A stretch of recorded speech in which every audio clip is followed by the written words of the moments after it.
She walked 12 miles because loud things felt safer than home. The name on his wrist said Claire. She would have been 10 years old that August. He knew because he counted, not out loud, not in any way another person could see, but he counted the way men count the things they can never get back. Quietly, precisely, in the dark hours before the road noise started, and gave him something else to think about. Wade Mercer was 42 years old. He had the kind of face that made strangers decide not to start conversations. Not ugly, just closed. The kind of closed that came from a decade in the Marines and 4 years of carrying something that had no bottom to it. His arms were sleeved in faded ink, an anchor on his left forearm, a set of wings across his right shoulder, and on his right wrist, in letters small enough that you had to be close to read them, the name Claire, with the year 2017 underneath it. He never explained the tattoo to anyone. Nobody had ever asked twice. He ran a motorcycle repair shop in Amarillo, Texas. He owned the building outright. He had 3 employees who showed up on time and did good work and did not require him to be a person outside of work hours. He had a house with a yard that stayed mowed because a neighbor kid handled it for $20 every 2 weeks. He had a truck and a bike and a savings account that a financial advisor had once described as conservative but healthy. What he did not have was anyone waiting at home. He had driven 970 miles from Amarillo to get to Deadwood, South Dakota, not because he loved the annual rally, and not because the open road gave him peace the way it gave some men peace. He had driven 970 miles because Axel Briggs, the president of the Iron Wolves Motorcycle Club, and the closest thing Wade had to a commanding officer in civilian life, had called a chapter meeting 3 weeks prior and told every member to be present. All 280 of them. Show of unity, Axel had said. Reminder to every other club in the region that the Iron Wolves were intact and accounted for. Wade had packed a single bag, checked the oil on his bike, and left before sunrise without argument. Not because he was enthusiastic, because Axel had asked and Wade understood the difference between orders worth questioning and orders worth following without spending energy on either. He was sitting on a wooden bench outside the Iron Bell Saloon on Deadwood's Main Street when the town was at its loudest, the 3rd weekend of the rally. The population of this place had swollen from its usual 6,000 to something approaching 60,000. The street was a river of leather and chrome and sunburned skin and voices competing to be heard over the continuous low thunder of engines. The smell was oil and grilled meat and hot asphalt and the particular human smell of a crowd that had been outside in 96-degree heat for 3 days. Wade watched all of it with the specific patience of a man who had learned to observe before deciding anything. The noise was constant, in layered engines and voices, and the distant sound of a band playing inside the saloon with too much reverb on the guitar. The heat pressed down from above and rose from the asphalt below and met somewhere at chest height and stayed there. Axel Briggs stood 30 feet away talking to 3 road captains, his silver hair bright in the afternoon sun, his hands moving with the economy of a man who had explained things to large groups for a long time and had learned to say exactly what needed saying and nothing more. Dex Callahan appeared at Wade's shoulder without announcement, which was how Dex always appeared. He was 38 years old, broad through the chest with a shaved head and a jaw that looked like it had been drawn by someone who was angry that day. He had been Wade's road partner for 6 years. He handed Wade a fresh bottle of water and sat down on the bench without being invited. The 2 of them sat without speaking for a while, which was the primary reason Wade tolerated Dex's company as much as he did. Dex understood that silence was not always an invitation. The temperature on Wade's phone read 96 degrees. It felt like more. Wade had been awake since 5 in the morning and had eaten a breakfast sandwich from a gas station 2 hours east of the city and had not thought about eating since. He was considering going back to the motel when he noticed something that did not fit. The crowd on Main Street moved in the particular way that large crowds move, with a kind of organized randomness, people flowing around obstacles, filling gaps, adjusting without conscious thought. But there was a shape moving through it that broke the pattern. Not flowing, cutting, weaving. Small. A girl. She was maybe 7 years old. She was wearing a yellow dress that had been washed enough times that the color had faded in patches to something closer to cream.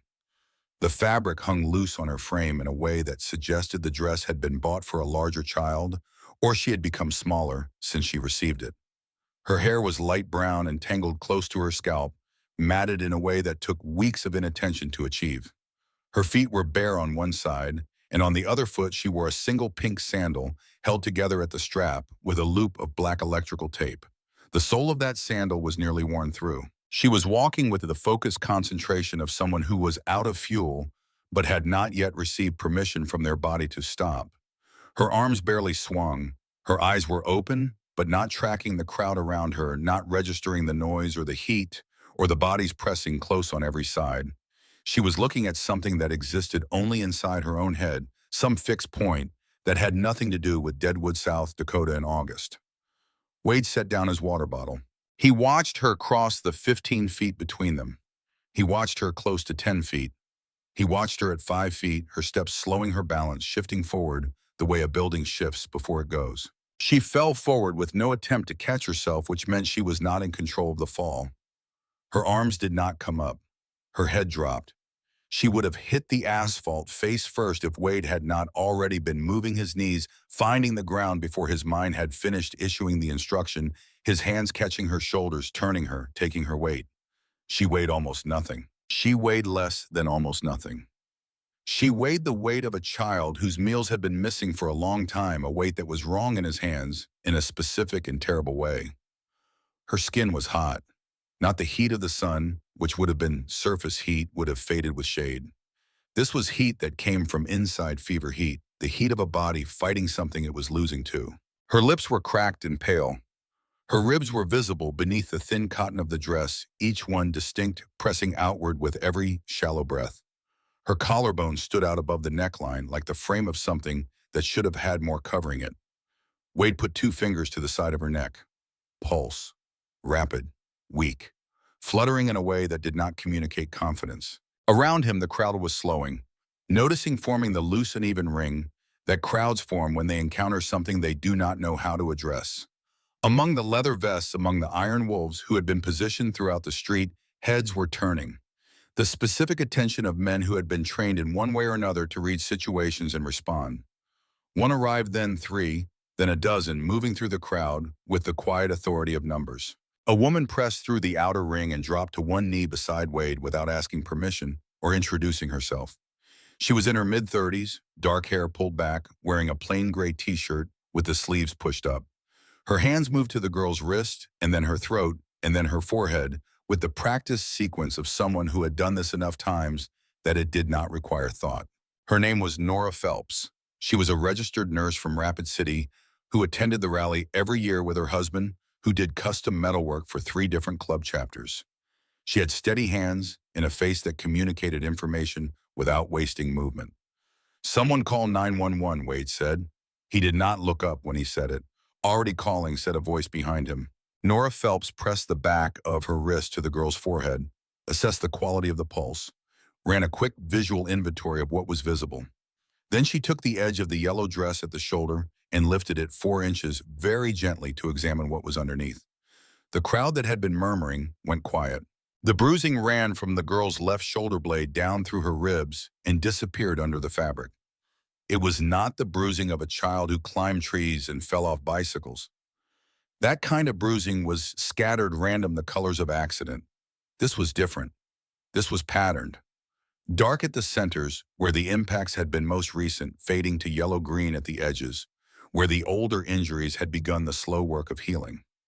Some of the marks were large, some were narrow. All of them had been made with intention.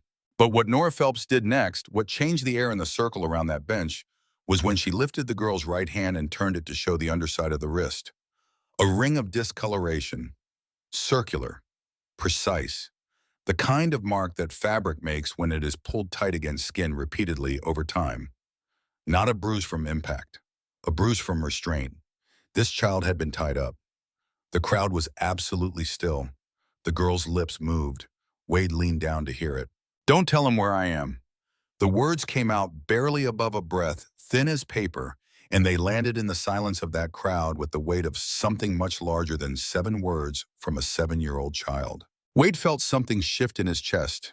He had spent 4 years learning to keep things still inside himself, learning to press everything flat, learning to function in the space where grief lived without letting it move. He had become competent at this. He had almost come to believe that the thing he was managing was managed. What he felt when that girl's hand closed around the edge of his vest was not the grief he had been managing for 4 years. That was still there. That did not go anywhere. But underneath it, something older and more fundamental had woken up. Something that came from his time in the Marines and from being a father and from being the specific kind of man who had never been able to encounter something broken without needing to fix it. Her fingers curled into the leather of his vest and held there, not with strength, with the last trace of something that had nothing left to spend. Axel Briggs arrived through the crowd, his silver beard catching the afternoon light, his eyes moving across the scene with the rapid assessment of a man who had led a chapter for 15 years and understood that the first 30 seconds of reading a situation determined everything that came after. "Whose kid is this?" he said. Nobody answered. The ambulance was 8 minutes away. In those 8 minutes, Wade Mercer did not move. He sat on the ground on the hot asphalt of a deadwood street with a child who weighed nothing in his arms and her hand on his vest, and he did not move. Dex Callahan stood behind him. Then 6 iron wolves stood behind Dex. Then 12. Then the crowd behind them, all held at a respectful distance by men who had learned through long practice how to occupy space in a way that communicated a boundary without requiring a word. The ambulance came. The paramedics started an IV line in the crook of the girl's left arm and began pushing fluids. They checked her pupils. They took her temperature with a device pressed briefly to her ear. 103.1, the woman said.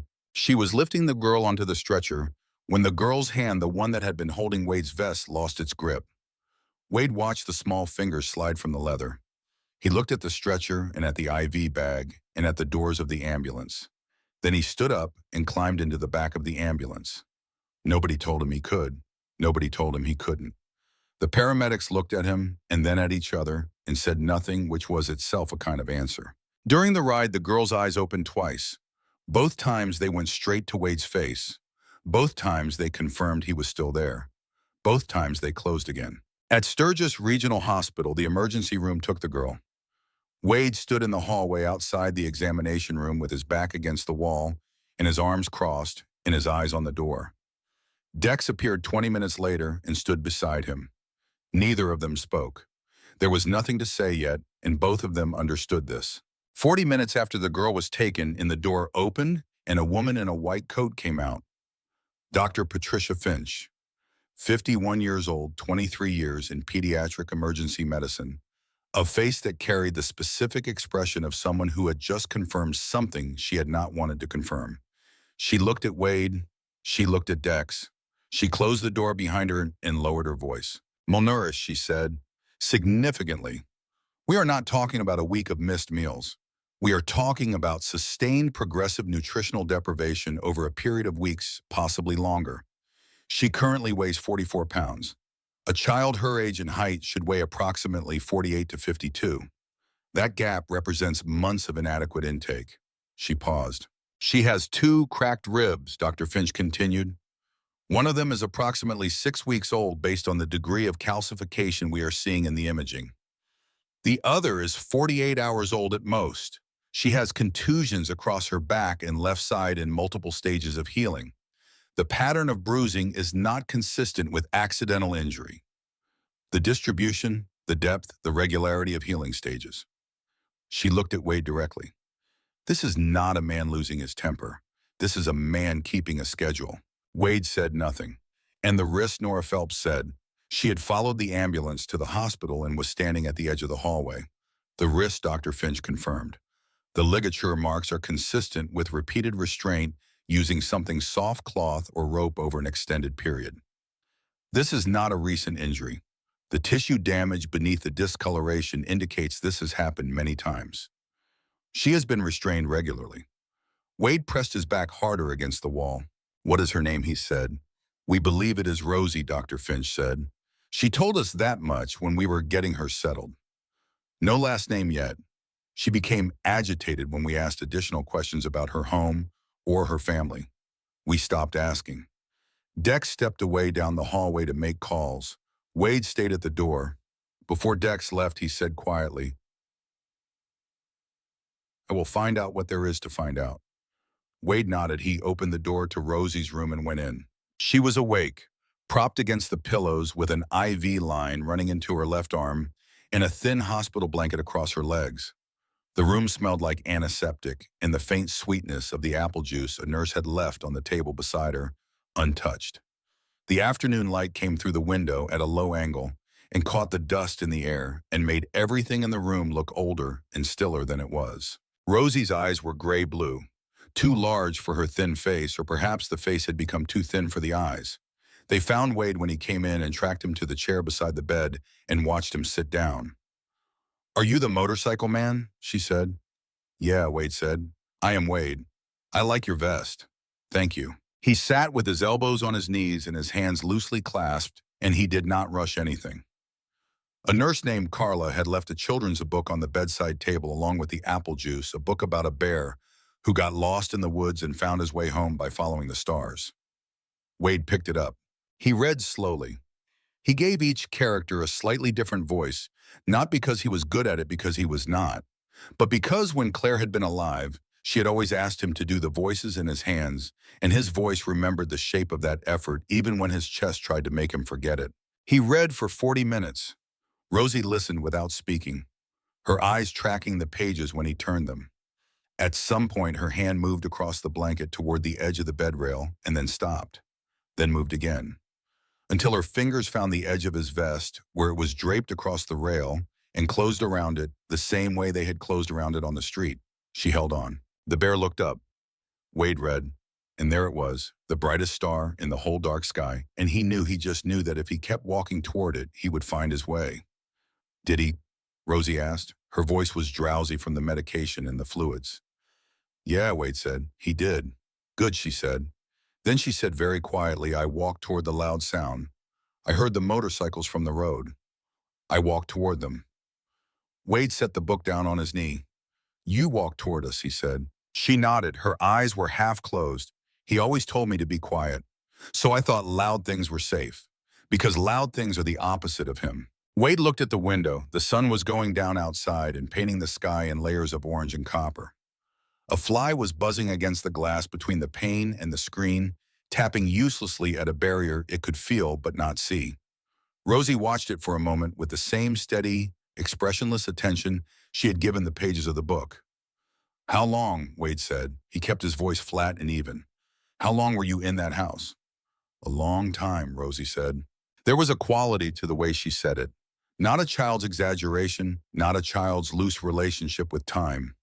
The flatness of someone who had learned to describe what they had lived through with the same factual neutrality with which they might describe the weather. "He always tells me to be quiet." Not "he told me." Always. The ongoing present tense of someone who had not yet been given permission to use the past. Wade looked at the tattooed name on his wrist. Claire, the year underneath it. He thought about Claire in the hospital in Amarillo. He thought about the room where the monitors had been and the sound those monitors made when they stopped making the other sound. He thought about how he had held her hand and been completely devastatingly unable to do anything with that holding except be present for it. He had been helpless then. He was not helpless now. Helpless. The decision that formed in the next 30 seconds was not complicated. It did not require analysis. It did not arrive with conditions or caveats. It arrived the way the most certain decisions of his life had always arrived, cleanly and completely, like something that had been true for a long time, finally being acknowledged out loud. He was not leaving. He picked the book back up and found the page he had stopped on. The bear looked at the stars he read, and he started walking. Outside in the hallway, Axel Briggs was already on his phone. The chapter meeting had been called for the parking lot behind the Iron Bell Saloon. Every member, 30 minutes. Dex appeared in the doorway of room 11 20 minutes after he had left to make calls. He looked at Wade and stepped back into the hallway. Wade went out. "His name is Glenn Pruitt," Dex said. 46 years old, lives 12 miles outside Deadwood on County Road 7. He is the girl's stepfather. Her mother, Lisa Pruitt, died 18 months ago in a vehicle accident on Interstate 90 during a winter storm.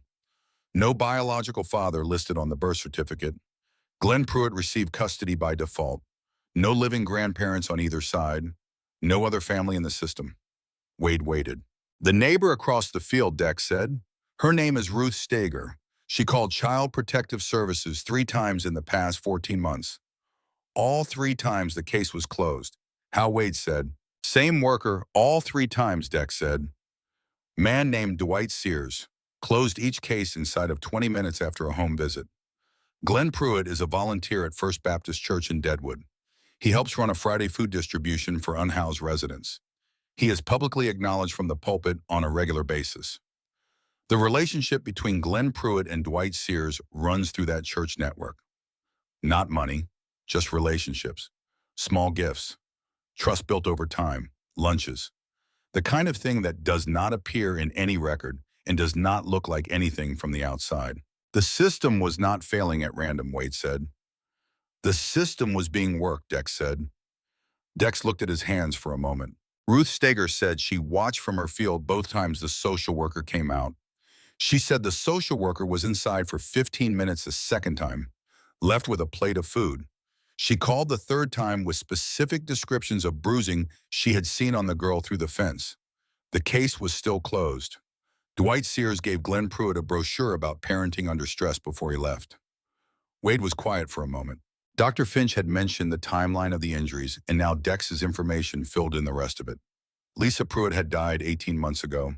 Ruth Steger had called CPS 3 times in the past 14 months. That meant there was a gap of roughly 4 months between Lisa's death and the first call. 4 months during which Glenn Pruitt had maintained enough of a performance of normalcy to pass without triggering concern. And then he had stopped performing. He had become confident. He had a social worker he had developed over time. He had a community that saw him as a man of good character. He had a child with no family and no advocate and no one between her and him. He had begun keeping a schedule. Wade went back into room 11 and sat in the chair. Rosie had drifted into a light sleep. Her hand had released the vest and settled open on the blanket palm. Up fingers slightly curled the small circle of ligature scarring on her wrist just visible in the low light. Wade sat there and did not try to leave. He sat until the night outside the window was full dark and the town's sounds had faded to the occasional low rumble of a late engine in the silence between. He sat with the children's book on his knee and the name on his wrist and the specific weight of what he had decided which was not light, but was for the first time in 4 years, not the heaviest thing he carried. In the parking lot behind the Iron Bell Saloon, 280 Iron Wolves stood in a loose semicircle around Axel Briggs, who stood on an overturned milk crate because that was how it had always been done. When the president addressed the full chapter, he stood above them. Not by much, just enough. Most of you saw what happened today, Axel said. His voice carried across the lot without effort. A little girl collapsed on Main Street. Her name is Rosie. She is 7 years old. She walked 12 miles in bare feet through 96-degree heat to get away from the man who has been beating her. Not once. Regularly. For months. The lot was silent. Her stepfather's name is Glenn Pruitt. He lives on County Road 7. Child Protective Services was called 3 times in the past 14 months. 3 times the case was closed. The system looked at this child 3 times and decided she was not worth the paperwork. Axel looked across the faces of his chapter. The chrome of 280 motorcycles caught the last light of the evening and threw it back in pieces. Grady Voss, he said, I need you in that house tonight with Deputy Rayburn if they will allow it. I need documentation of everything you find. Understood, Grady Voss said from somewhere in the middle of the group. 40 men at the hospital. Axel continued. Rotating shifts. Nobody gets near that girl who is not medical staff or law enforcement. Nobody. And then the last thing, which was the simplest thing, we are not the kind of men who see this and look away. We never have been.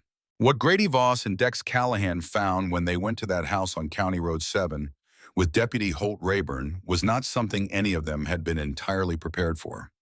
The house was what you would expect from a property 12 miles outside a small South Dakota city.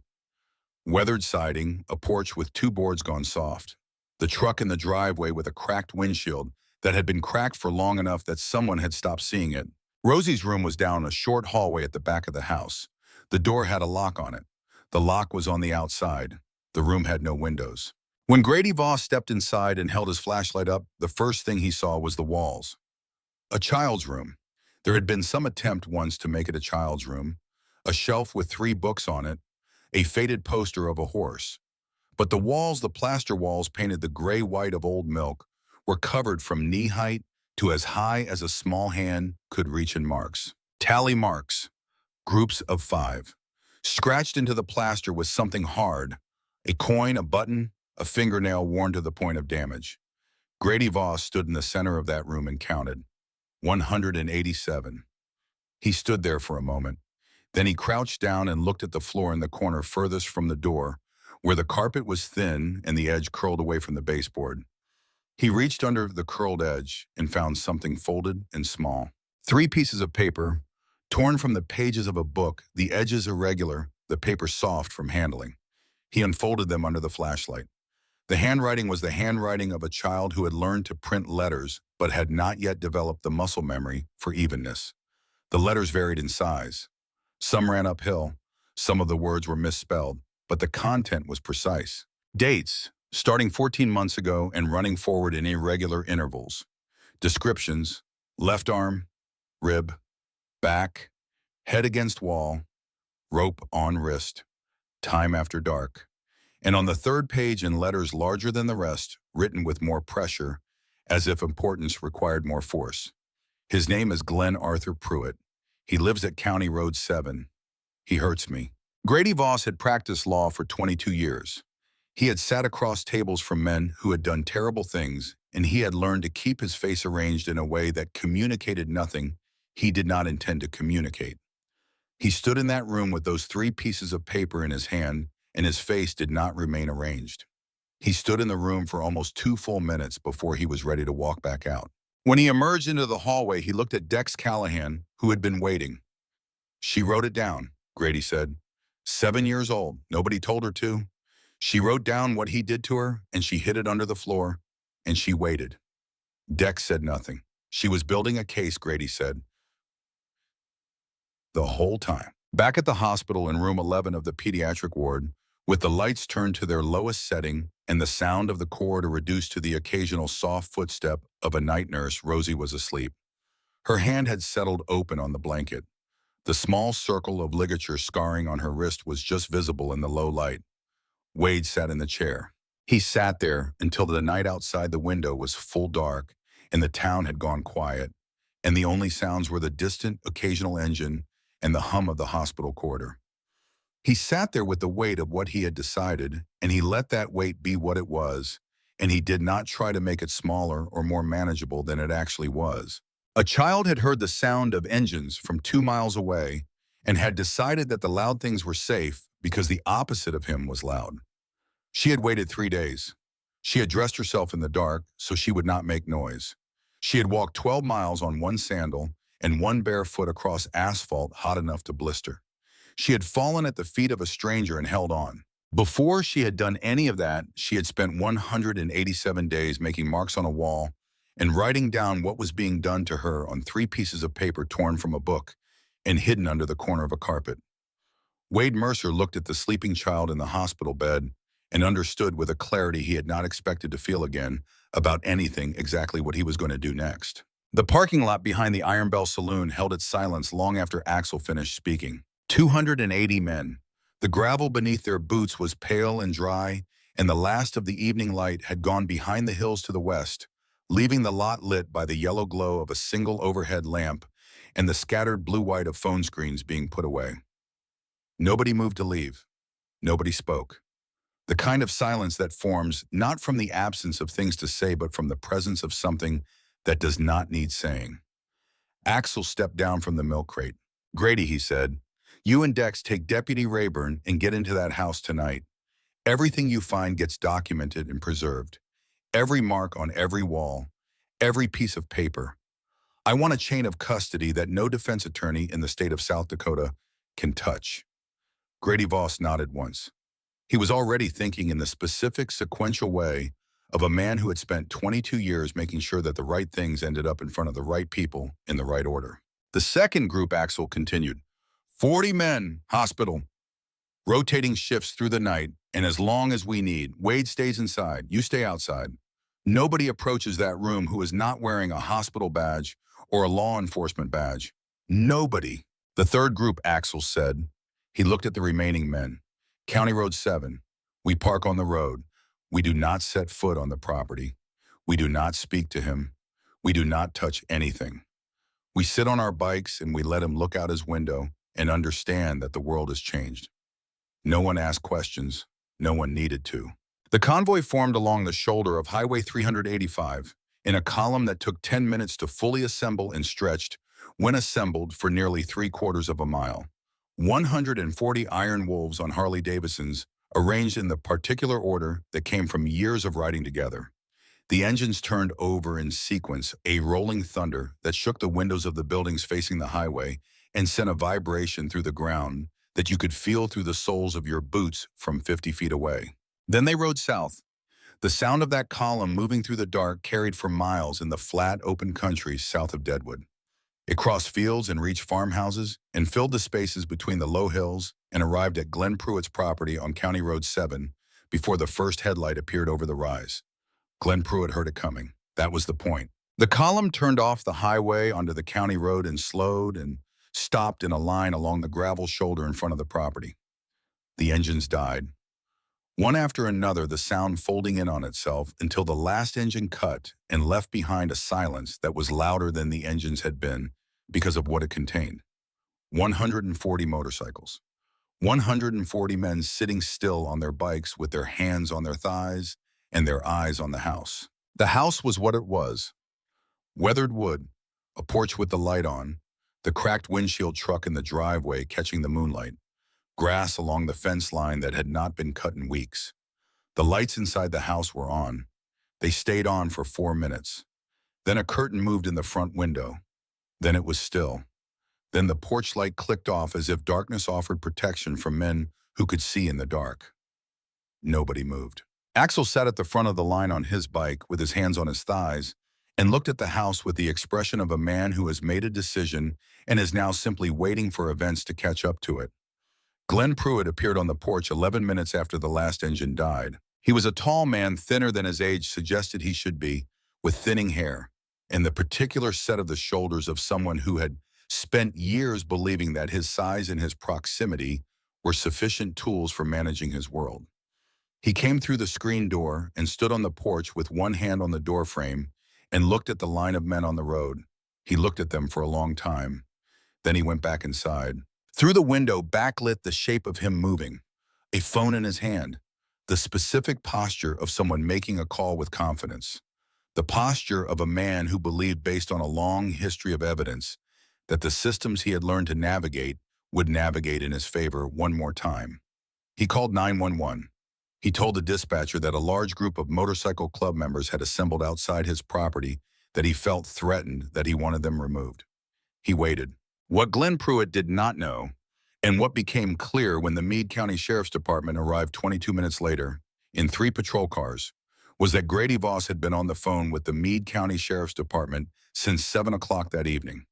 Grady had provided the complete medical report from Dr. Patricia Finch, photographs of Rosie's injuries taken by medical staff, a copy of Ruth Steger's 3 CPS complaint filings with the corresponding case closure documentation, preliminary findings from the examination of the room on County Road 7, including photographs of the tally marks and the 3 handwritten pages found beneath the carpet, and a sworn written statement from Ruth Steger describing what she had witnessed over the course of 14 months from across her field. He had also provided the name Dwight Sears, the circumstances of the 3 case closures, in his professional assessment of the relationship between Sears and Glenn Pruitt, and the mechanism by which that relationship had been used to close investigations that should not have been closed. Deputy Holt Rayburn stepped out of the lead patrol car. He was 44 years old, 12 years with the Meade County Sheriff's Department. He looked at the line of iron wolves along the road. He looked at the house. He walked up the porch steps and knocked. Glenn Pruitt opened the door with the expression of a man expecting a transaction he had executed successfully before. Deputy Rayburn did not look at Glenn Pruitt the way a man looks at someone he's about to help. "Glenn Pruitt," he said, "step off the porch." What followed was brief. Glenn Pruitt attempted the language of grievance, the practiced vocabulary of a man accustomed to being believed. Deputy Rayburn listened to approximately 30 seconds of it.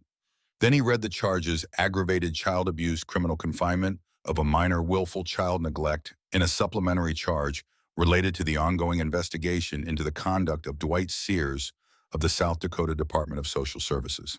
Glenn Pruitt stopped talking. The handcuffs went on in the yellow light of the porch lamp that had been turned back on. Two deputies stood to either side. The third had already circled the property and was standing beside the truck in the driveway. The patrol cars turned around on the county road and went north toward the highway, their lights moving through the dark. 140 men watched them go. When the last light disappeared over the hill, Axel Briggs looked down the line of his chapter. He said quietly enough that only the men closest to him heard it clearly. Beginning, not end. He started his engine. The man beside him started his. It moved down the line in both directions, the sound building from the center outward until the full column was running again, and then they rode north and the county road was empty and dark behind them. Back at the hospital, the night passed in its particular way. The 40 iron wolves outside maintained their rotation with the quiet discipline of men who had done long watches before and understood that the value of a watch was not in what happened, but in what was prevented from happening. In room 11, Wade Mercer sat. At 2 in the morning, Rosie woke. She woke completely and without transition, her eyes open and present. She looked at Wade. She looked at the room, at the IV line, at the window where the dark pressed against the glass. "You are still here," she said. "Yeah," Wade said. She was quiet for a moment, testing the reliability of his continued presence, the way you test ice before putting your full weight on it. Then she said, "Did you ever have someone you were supposed to protect?" The question came out in the flat, careful way of a child who has learned that certain questions lead to reactions that are dangerous and has therefore learned to ask them very quietly, with no indication of how much the answer matters. Wade looked at the tattooed name on his wrist. "Yeah," he said. "What happened?" "I lost her," he said. "She got sick. There was not anything I could do about it. I was there. I did everything that was there to do. And it was not enough because there was not enough to do. Sometimes that is how it goes." He looked at the window. "Her name was Claire," he said. "She was 6 years old. She would have asked you about 27 things by now, and then asked you to look at something outside." Rosie was quiet for a long moment. Then she said, "I am sorry about Claire." Wade looked at the ceiling. The room ran on the low amber night light near the door, which gave everything a quality of suspension of things held just above where they usually sat. "I am not losing you," he said. He said it the way he had said it before, without preface, without the softening apparatus of qualification.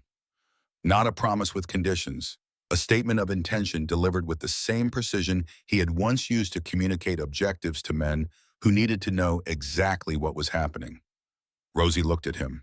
She did not say anything. She pulled the thin hospital blanket up a few inches and closed her eyes, and within 4 minutes her breathing had settled back into the even rhythm of sleep.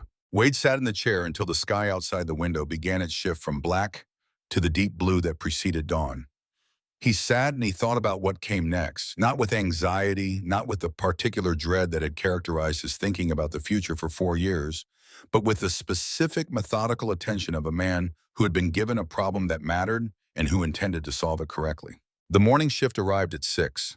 A new nurse came in to check vitals and change the IV bag. He moved around Wade without comment, adjusting things, noting things, moving on. He had been a pediatric nurse for 19 years, and he had learned to recognize the difference between presences that complicated his work and presences that were in their way part of the treatment. At 9 in the morning, a woman arrived at the hospital and asked for the room of a patient named Rosie. The iron wolves at the entrance asked for identification and the nature of her business. She provided both without irritation or surprise. Her name was Janet Holloway. She was a senior caseworker with the South Dakota Department of Social Services assigned from the Rapid City office. She was 53 years old with 21 years of experience in child welfare. She wore sensible shoes and carried a file folder and had the particular expression of a professional who dealt regularly with situations that required her to hold a great many things in accurate proportion simultaneously. She came down the hallway and saw Wade Mercer standing outside room 11 with his arms crossed and the iron wolf's patch on his back and the tattoos on his forearms in the specific quality of stillness that men develop when they have been trained to be still under conditions that most people never encounter. She looked at him the way people look when they are doing a calculation. "Mr. Mercer," she said. "Yeah," Wade said. She did not extend her hand. She held the file folder and looked at him with professional neutrality. "I need to speak with you," she said, "about the child's placement." They stood in the hallway. "The options for biological family placement are effectively zero," Janet Holloway said. "The mother is deceased. No paternal information exists on the legal record. No maternal grandparents living. No aunts or uncles who have come forward in our initial contact attempts. The child will need to enter the foster care system. We have several licensed foster families in the Rapid City area. Good families. We will work to find the right match." "What would I need to do?" Wade said. "To foster her myself." Janet Holloway looked at him. She looked at the vest. She looked at the patch. She looked at the tattoos in the face of a man who had not slept in approximately 30 hours and was not going to be moved from this hallway. "Mr. Mercer," she began. Maureen Wade said, "Honorable discharge. No criminal record of any kind.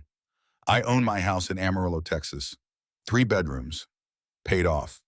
I run a motorcycle repair business. Stable income. I have documentation for all of it." He stopped. Then he said, "I had a daughter named Claire. She died at 6 years old. I know what it costs to protect a child. I know what it costs every single day. I know what it costs to lose one. And I am not going to walk away from this room and leave this girl to go through a process alone when I am standing right here and I am capable and I am not going anywhere." The hallway was quiet. Janet Holloway was quiet for a long moment. She looked at the floor. She looked at the door to room 11. She looked back at Wade. "It is a process," she said. "Background checks, home study, interviews, training requirements, an approval from the state of Texas as well as coordination with South Dakota. It takes months. There is no shortcut through it." "I have months," Wade said. Janet Holloway wrote something in her file folder. She wrote for longer than a note of that length required. "I will need to speak with Rosie," she said. "She is in there," Wade said. He stepped aside from the door. Janet Holloway went in. She was in there for 40 minutes. When she came back out, her expression had changed in the subtle, specific way of a professional who has just encountered something that does not fit neatly inside the frame she has developed over 21 years. She looked at Wade for a moment without speaking. Then she said, "She told me she wrote things down. She described the papers. She told me exactly where they were." "Yeah," Wade said. "We found them." "A 7-year-old child," Janet Holloway said, "in a room with no windows. Kept a record." She looked at the wall. "I will begin the formal application process," she said.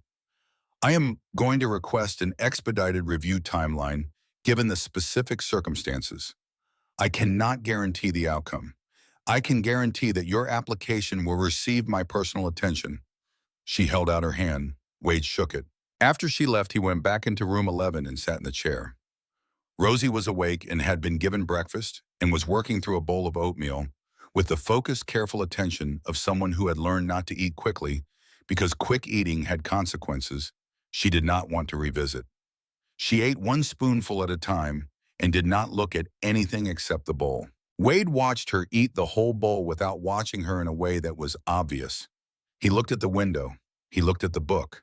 He watched peripherally carefully because he understood, without being told, that she needed to feel unobserved while she ate, that the absence of eyes on her food was itself a form of safety she had not had access to for a long time. She finished. She set the spoon in the empty bowl. She looked at the bowl for a moment.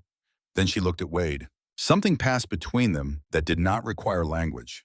The particular recognition that forms between two people who have both been carrying something very heavy for a very long time and have encountered someone else who understands what that weight feels like.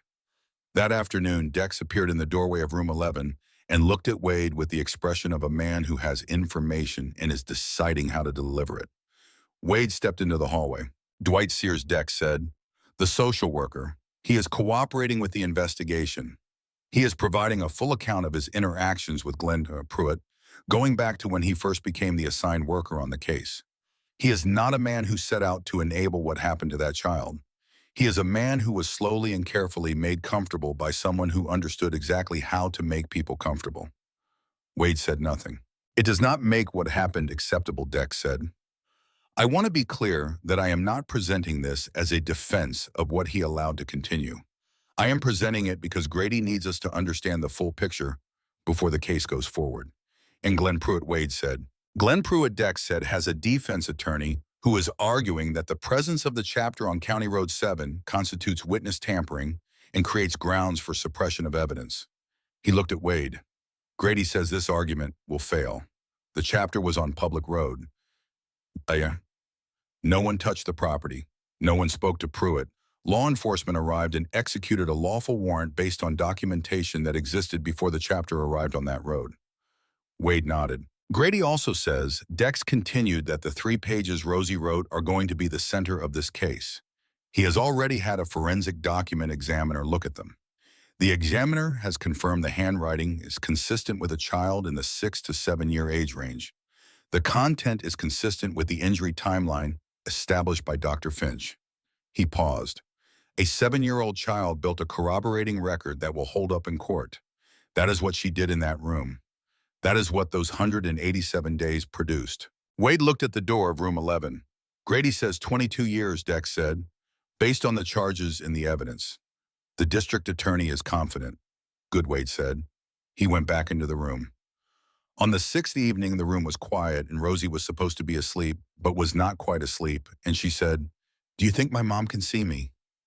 The question moved through the room slowly. Wade sat with it.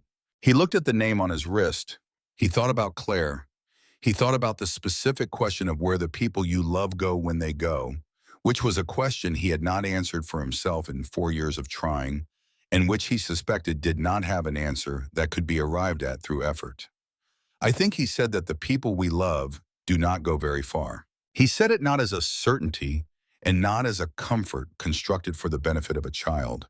He said it as something he was in the process of deciding was true based on the available evidence, which included the name on his wrist and the way he still heard Claire's voice when he was doing work in the shop that required patience, and the way he had known, without deliberation, exactly what to do when a small hand reached for his vest in the middle of a crowd.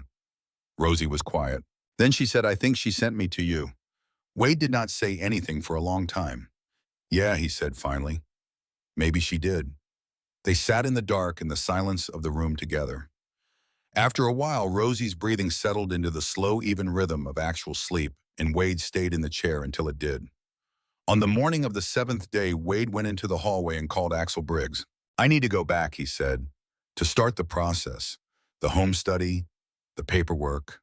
There are things I need to do in Amarillo before this moves forward." Axel was quiet for a moment. "You coming back for her?" Axel said. Wade looked through the small window in the door of room 11.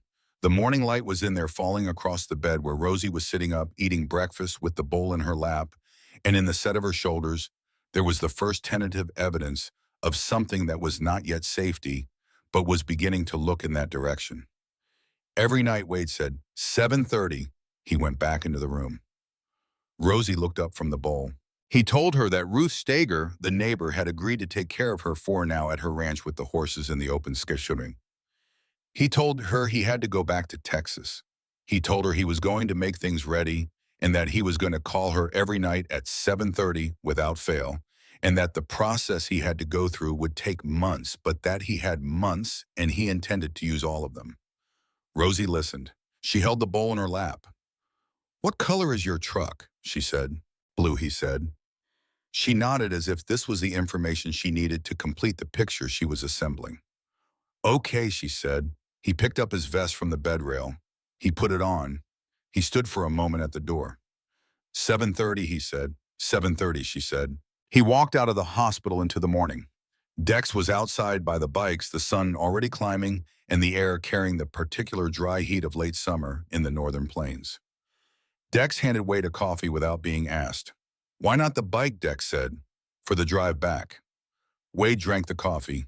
He looked south down the highway toward the empty stretch of road that eventually, through the flat middle of the country, became Texas. "I am going to need a truck," he said. "When I come back, I am not bringing her home on a bike." Dex looked at him for a moment. Then he said, "Take mine." Wade looked at Dex. "You ride back with the chapter," Dex said.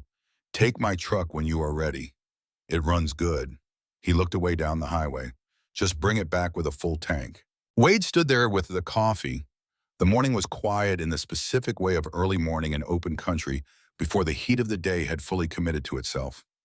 A meadowlark was calling from somewhere in the grass beyond the parking lot, the clear, bright calling of a bird that had no opinion about any of the things that had happened in the last 7 days and was simply reporting on the state of the morning. He finished the coffee. He handed the cup to Dex.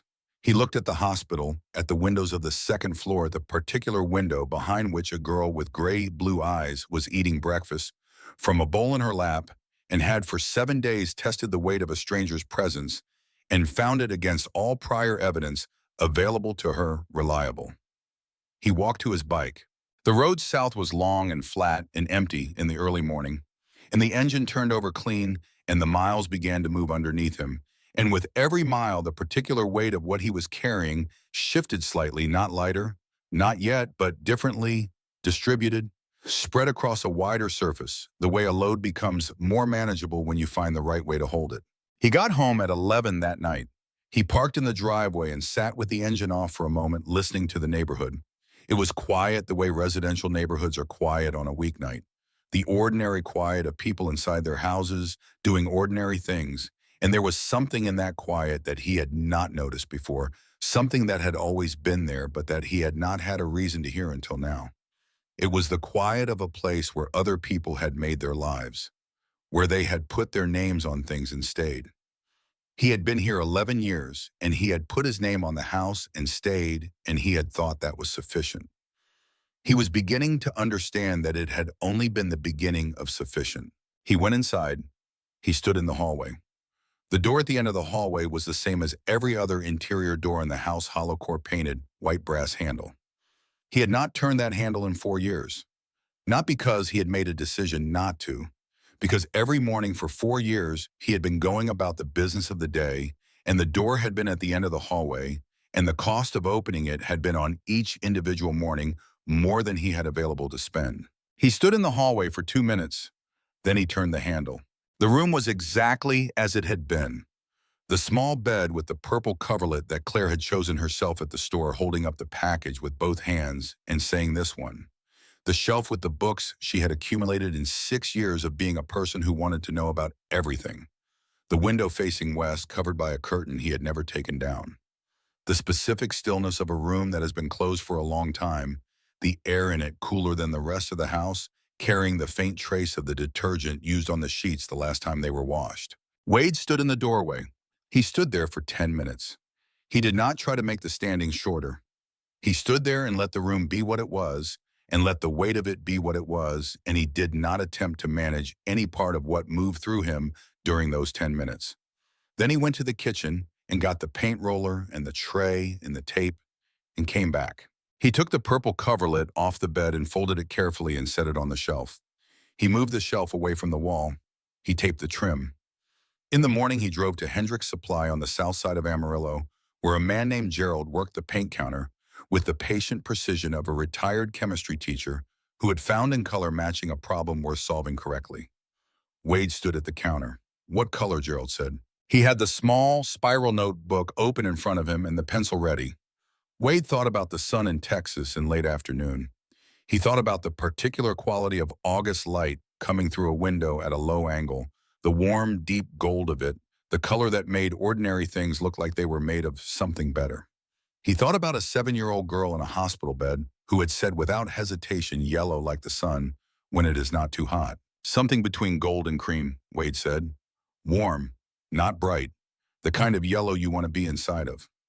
Gerald looked at him for a moment. Then he consulted the fan of sample cards with methodical attention. He pulled 4 cards and set them on the counter. Wade looked at them for a while. He pointed to the third one. Gerald nodded and wrote something in the notebook. He mixed 2 gallons and shook the cans with the machine and handed them across the counter with the care of a man who understood that paint was, among other things, a form of intention made physical. Wade drove home and painted. He did not put music on. He painted in the specific silence of a task that required enough attention to occupy the operational part of his mind while leaving the deeper parts available for whatever they needed to do. The first coat went on in an hour and 20 minutes. He did the edges with a brush, careful and even.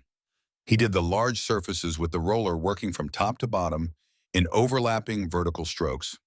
When the first coat was done, he stood in the center of the room and looked at it. The color was right. It was exactly what he had tried to describe to Gerald. The warm, deep yellow of afternoon light, the color that made the room feel like it was already full of something good, even before anything good had been placed in it.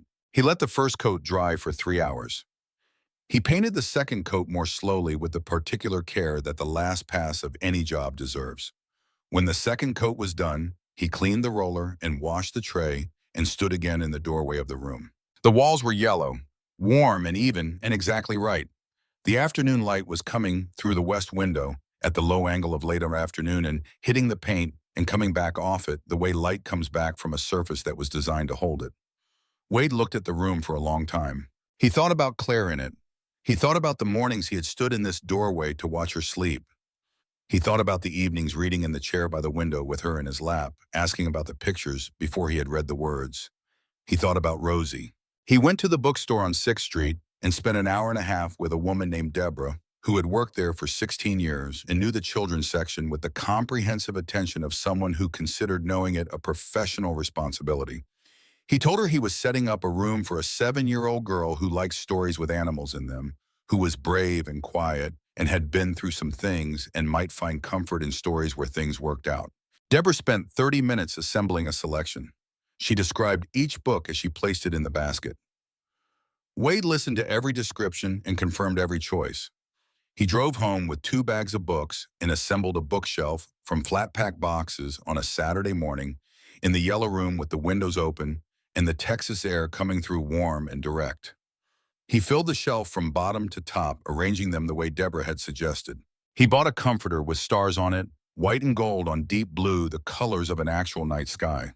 He bought a rug for beside the bed in a warm red that picked up the gold in the walls. He replaced the door hardware. The new lock operated only from the inside. He stood in the doorway of the finished room. It was a room for a child who was going to live in it. It was not a monument. It was not a substitute. It was a room that had been a place of loss for 4 years and was now, without that loss being denied or diminished or covered over, also a place of possibility. He called Rosie that evening at 7:30. She answered on the second ring, which meant she had been waiting near the phone. Ruth Steger had turned out to be, as Dex had described her, a woman of practical kindness and uncomplicated character. She had driven to the hospital the second day with clothes that actually fit a 7-year-old girl and a stuffed rabbit from the toy shelf at the drugstore in town. Rosie had named the rabbit Gerald. She told him about the horses. Ruth Steger had 2 horses, a bay mare named Juniper and a palomino named Copper, and Rosie had been approaching Copper across the paddock fence by degrees a little closer each day, offering a palm-flat hand, with nothing in it, learning the horse's language of approach and consideration. "He has not put his nose in my hand yet," Rosie said, "but he looked at it for a long time today." "He is taking you seriously," Wade said. "How do you know?" "A horse that looks at your hand that long is deciding something," Wade said. "He is deciding whether you are worth trusting. That is not nothing."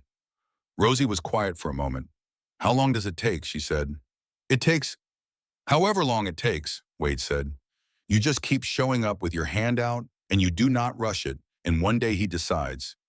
"Okay," she said.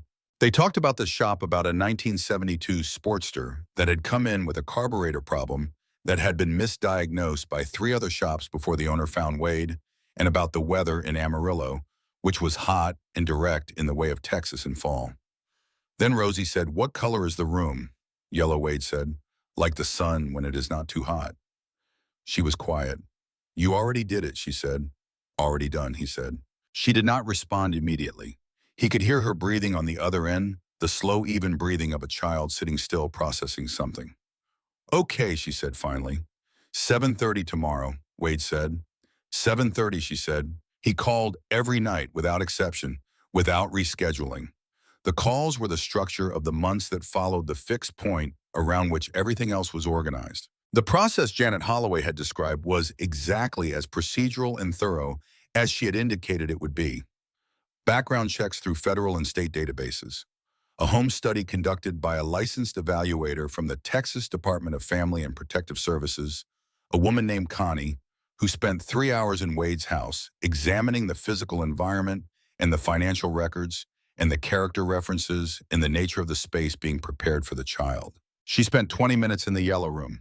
She looked at the bookshelf and the star comforter and the rug and the lock on the door that operated only from the inside. She wrote something in her evaluation notebook. She did not tell Wade what she wrote. He completed the required training hours through an online and in-person program. The training covered child development and trauma response, and the specific needs of children who had experienced prolonged abuse. He sat in those sessions and listened and did not find any of it difficult to understand. He understood it the way he had understood every important thing he had learned in his life, not abstractly, but in the body and the specific physical knowledge of a man who had been paying attention to the right things. One evening in late September, 6 weeks after he had returned to Amarillo, he was in the shop doing end-of-day cleanup when Rosie called him before 7:30. He answered on the first ring. "Copper put his nose in my hand today," she said. Wade set down the shop rag. He stood there for a second. "Told you," he said. "I just kept showing up," she said. "Like you said." "That is right," Wade said. "He showed up one day and decided," she said. Her voice had something in it that was not quite happiness and not quite relief, but was something between the two. Something that a child makes when a thing they needed to be true turns out to be true. "That is exactly right," Wade said. In October, Glenn Arthur Pruitt went to trial in the Lawrence County Courthouse in Deadwood, South Dakota. Grady Voss had spent the preceding months doing what Grady Voss did. The evidence was comprehensive. Dr. Patricia Finch testified for 4 hours. She walked the jury through the progression of injuries from the oldest healed fracture to the 48-hour-old rib, through the pattern of contusion healing, through the ligature marks, and what they indicated about frequency and duration of restraint. She explained the weight. She explained what 44 pounds represented in the context of a child of Rosie's age and height, and what it required in terms of sustained caloric deprivation to arrive at that number. The jury listened with the particular quality of attention that people bring to things they wish they could unhear. Ruth Steger testified about what she had seen across the field over 14 months. She testified about the 3 calls to CPS. She testified about watching Dwight Sears leave on 2 occasions with the demeanor of a man who had checked a box rather than done a job.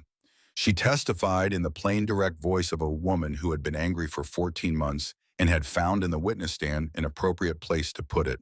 Dwight Sears testified under an agreement with the prosecution. He was not a villain of the story in the way Glenn Pruitt was a villain of the story. He was something more complicated and in some ways more depressing. A man who had been made comfortable over time by someone who understood exactly how to make people comfortable, who had driven away from a house twice without doing his job, because doing his job would have required him to distrust someone who had become a trusted figure.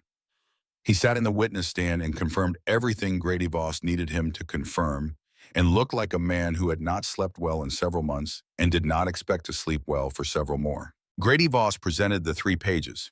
He presented them with the care of a man who understood that they were both evidence and testimony, that the words on them were not merely corroborating data, but the voice of the person at the center of all of this, a voice that deserved to be heard clearly and completely.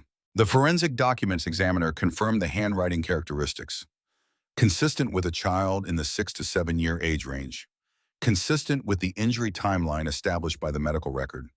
Then Grady Voss stood up and told the court that the child wished to testify. Glenn Pruitt's defense attorney objected on multiple grounds. The judge heard the objections. The judge considered them. The judge ruled. The screen at the front of the courtroom showed a room in a building in Rapid City, South Dakota, where Rosie sat in a chair at a table with a glass of water in front of her, and a woman from the victim's advocacy office sitting beside her, close enough to be present, but positioned in a way that clearly communicated she was there for support and not to speak. Rosie was wearing a blue cardigan. Her hair was clean and brushed. She had been eating regularly for nearly 3 months, and her face had changed, filling back into itself, resuming the proportions that deprivation had displaced. She looked at the camera. The judge explained briefly and in plain language that she was going to be asked some questions and that she should answer them as clearly as she could, and that she could take as much time as she needed. Rosie nodded. Grady Voss asked his questions from the counsel table with patience and with the specific restraint of a lawyer who understood that the most powerful testimony was the testimony that required the least assistance. Rosie answered. She answered in the flat, even voice that Wade had first heard in a hospital room in Deadwood, the voice of a child who had been describing difficult things in a neutral tone for long enough that the neutrality had become a skill, a form of precision, a way of making sure that what she said landed clearly and was not confused with anything else. She described the room. She described the lock. She described the marks on the wall. She described the 3 pages and how she had obtained the paper and what she had written on it and where she had hidden it. She described the schedule. Not in those words because she was 7 years old and the word schedule was not the word she used. She said he came in after dark on certain nights and that she had learned to count the days between so that she knew when it was coming, and she described this with the same factual precision with which she had described everything else as a thing that had happened at a certain interval with a certain predictability. And the courtroom received this information in the specific silence of people encountering something that they will think about for a long time afterward without wanting to. Glenn Pruitt's attorney cross-examined briefly. He attempted 2 lines of questioning and abandoned both. The jury deliberated for 3 hours. The verdict was read on a Thursday afternoon, guilty on all counts, aggravated child abuse, criminal confinement of a minor, willful child neglect. The supplementary charge related to the manipulation of the child welfare process was sustained. The judge sentenced Glenn Arthur Pruitt to 22 years. He said in the remarks that preceded the sentencing that in his 27 years on the bench, he had encountered very few pieces of evidence as compelling or as devastating as 3 handwritten pages produced by a 7-year-old child in a room with no windows, and that the intervention of concerned citizens in this case had, in his judgment, without question, preserved this child's life. Wade was in the shop when the verdict came in. Grady called him at 4 in the afternoon. Wade was doing the finish work on the 1972 Sportster. He had the phone on the workbench, and when it rang, he wiped his hands on the shop rag and picked it up. Grady told him. Wade set the phone down on the workbench. He stood in the shop for a while. The fluorescent shop lights hummed. Through the open side door of the shop, the afternoon was doing what the Texas afternoon did in November, coming in low and gold across the flat land, filling the spaces between things with light. He picked up the phone and called Rosie. It was not 7:30. It was 4:12 in the afternoon. Rosie answered on the first ring. He told her. He told her in plain words what the verdict was and what the sentence was. He told her it was done. Rosie was quiet for a moment. Then she said, "Can I tell Copper?"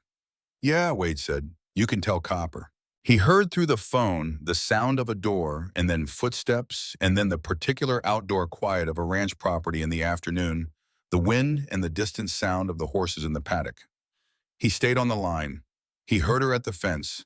He heard after a long moment a soft sound that he recognized as the sound of a horse breathing close to the receiver, the warm nasal sound of an animal putting its nose into someone's offered hand. "He showed up," Rosie said. "I just kept showing up, and one day he decided, like you said." "Yeah," Wade said. "Like you said," she said again. He pressed his thumb and forefinger against his eyes for a moment. "Told you," he said. Janet Holloway called on the 14th of November. Wade was in the house eating breakfast at the kitchen table. The call came at 8:47 in the morning. He saw her name on the screen and set down the coffee. "Mr. Mercer," Janet Holloway said. "You are approved." He set the phone face down on the table. He sat with it for 3 minutes. He sat with the specific weight of that sentence and let it be fully what it was. Let it occupy the space it was entitled to occupy. He did not compress it or move past it quickly. Then he picked up the phone and called Dex. "I need your truck," Wade said. "I know," Dex said. "How do you know?" "Connie from the home study called me as a reference 3 weeks ago," Dex said. "She asked me about your character. I told her things." "What kind of things?" "The kind that are true," Dex said. "Take the truck. The keys are at the shop." "Why not the bike?" Dex said.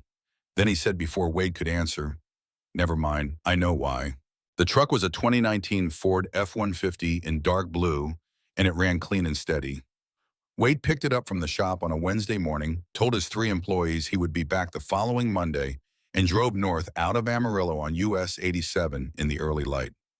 The drive from Amarillo, Texas to Deadwood, South Dakota was 970 miles. He drove it in a day and a half, stopping once for sleep at a motel in Nebraska, where he lay on top of the covers with his boots on and was asleep within 4 minutes and awake 6 hours later and on the road before the parking lot lights had gone off. He crossed into South Dakota on the second morning in the particular gray light that precedes sunrise in the northern plains in November, the sky still dark to the east and the land flat and enormous in all directions, and the road the only straight thing in the whole landscape.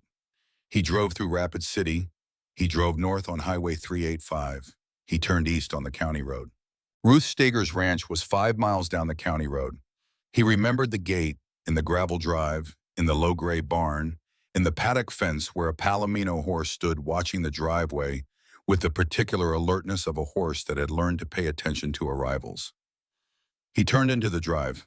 The house was a single-story ranch house, the kind built in the 1950s by people who needed a house to be solid and functional. Ruth Steger had planted things along the front of it, rose bushes that had gone dormant for winter, and a row of small evergreens that broke the wind, and the effect was that the house looked like someone had decided to stay in it permanently and had begun making arrangements accordingly. Rosie was on the porch. She was wearing the blue cardigan from the trial and a pair of jeans and boots that Ruth Steger had taken her to buy at the Western Supply store in Deadwood 2 weeks earlier. She was holding Gerald the rabbit. She was standing very still. Wade parked the truck and turned off the engine and opened the door and stepped down onto the gravel drive. Rosie came off the porch. She did not walk. She ran with the full unguarded speed of a child who has decided that the distance between here and there is a problem to be solved as quickly as possible. Her feet on the gravel and then the grass and then the gravel again, the rabbit in one arm and the other arm coming up. Wade went down on one knee on the gravel drive. She ran into him. He caught her. He lifted her and she wrapped her arms around his neck and pressed her face into his shoulder the way she had pressed her face into his shoulder in the hospital when she had first held on, except that this time she held on with the full strength of a child whose body had been given 3 months of meals and rest and open sky and the patient companionship of a horse named Copper, and the difference in that grip from the grip of the child who had weighed 44 pounds on a street in Deadwood was the difference between a thing that was barely holding on and a thing that had decided to stay. I walked toward the loud sound Rosie said into his shoulder. "Yeah," Wade said, "and I found you." Ruth Steger was standing on the porch with her arms crossed and an expression she was managing with the specific effort of a woman who had decided she was not going to cry in front of anyone and was mostly succeeding. She looked at the two of them in the driveway, and then she looked at the sky, which was the flat, pale blue of a November morning in South Dakota, and she kept looking at it until her face had settled back into something that did not require management. Wade carried Rosie to the porch. He set her down and shook Ruth Steger's hand and thanked her. "I know," Ruth Steger said. "Go on." They loaded Rosie's things into the truck.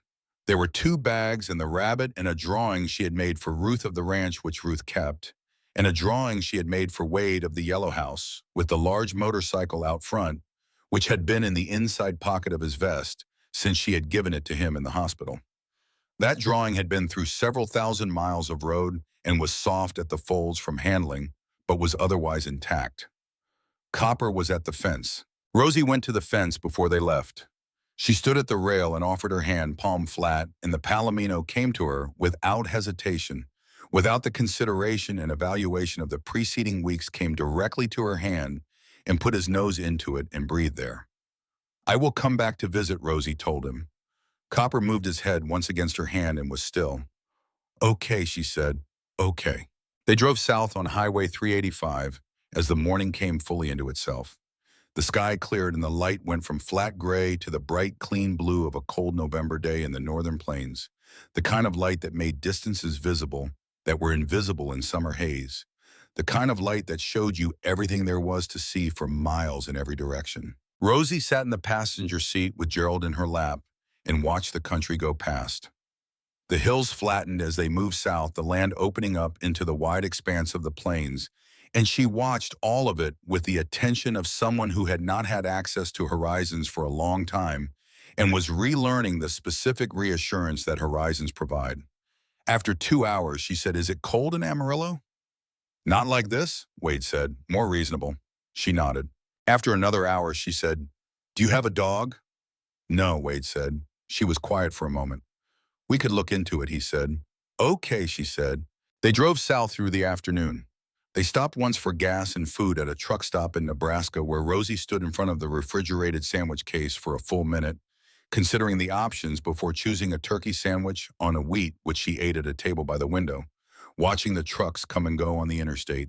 And Wade watched her eat without watching her eat, and she finished all of it, including the apple slices on the side. They crossed into Texas after dark. Rosie was asleep by then, curled against the door with the rabbit and a blanket Ruth Steger had sent along her face in the particular stillnesses of deep sleep, the complete and trusting stillness of someone who had decided that the place she was sleeping was safe. Wade drove the last 3 hours in the quiet. He thought about nothing complicated. He thought about the road in the dark and the flat land going by on either side and the lights of the occasional town appearing and fading, and the particular quality of the Texas night, which was large and dry and full of stars that were very bright because there was very little between here and them. He pulled into the driveway of the house on a Monday morning at 2 in the morning. He turned off the engine. The neighborhood was quiet and dark the way residential neighborhoods are quiet and dark in the middle of a weeknight, the specific ordinary quiet of people asleep in houses where nothing unusual was happening. He got out and went around to the passenger side and opened the door carefully and gathered Rosie blanket and rabbit and all and carried her inside. She stirred once when he turned on the hallway light and he said, "It is okay, we are home," and she settled back without fully waking. He carried her down the hallway. He opened the door of the yellow room with his elbow. The lamp on the table by the bookshelf was on because he had turned it on before he left, because he had understood that it was important that the room not be dark when they arrived, that whatever hour they got there, the room should already be lit and waiting. The walls were yellow in the lamplight, warm and even. The star comforter was on the bed, turned back the way he had turned it back before he left. The bookshelf was full. The red rug was by the bed. Wade set Rosie down on the bed and pulled the comforter up. She turned onto her side and pulled the rabbit against her chest, and her eyes, which had been almost open, closed. He stood in the doorway for a moment. She was asleep before he turned off the lamp. He left the door open. He left it open because a door with a lock on the inside that was left open by choice was a different thing entirely from a door that was locked from the outside by someone else, and he wanted her to wake in the morning and see the open door and understand the difference. He went to his own room and slept for 6 hours and woke to the sound of movement in the hallway. Rosie was standing in the doorway of the yellow room looking at the walls. She looked at them for a long time. Then she went to the bookshelf and ran her fingers along the spines of the books, the way she had run her fingers along the rail of the hospital bed, and assessing, verifying, learning the shape of the new place through touch. She took a book from the shelf. She looked at the cover. She put it back and took another one. She looked up and saw Wade in the hallway. "Good morning," Wade said. "Good morning," she said. She held up the book she had chosen. It was the one about the bear in the woods finding his way home by the stars. "Can we read this one?" she said. "We already know how it ends," Wade said. "I want to hear it again," she said. He got the chair from his bedroom and put it in the yellow room next to the bed and sat down. Rosie got back on the bed and pulled the star comforter up to her waist and settled against the pillow with the rabbit in her lap. Wade opened the book to the first page. He read slowly. He gave each character a slightly different voice, not because he was good at it, but because that was how it was done, and this was the kind of thing that you did correctly, regardless of whether you were good at it. Rosie listened. The morning light came through the west window at the angle that west windows have.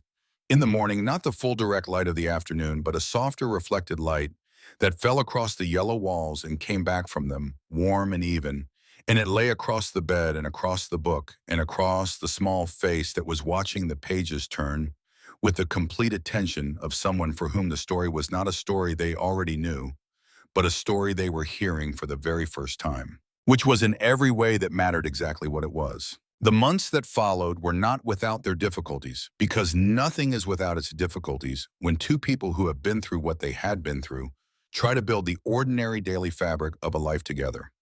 There were nights when Rosie woke and he heard her in the hallway, and he came out and found her standing by the kitchen window, looking at the backyard in the dark, and he turned on the kitchen light and put water on for cocoa and sat with her at the table until whatever had woken her had settled back down. There were days when she did not want to be touched and days when she wanted to be very close, and he learned the difference and treated both with the same steady patience. There were things she was afraid of that seemed small from the outside and enormous from where she was standing. He treated all of them as enormous.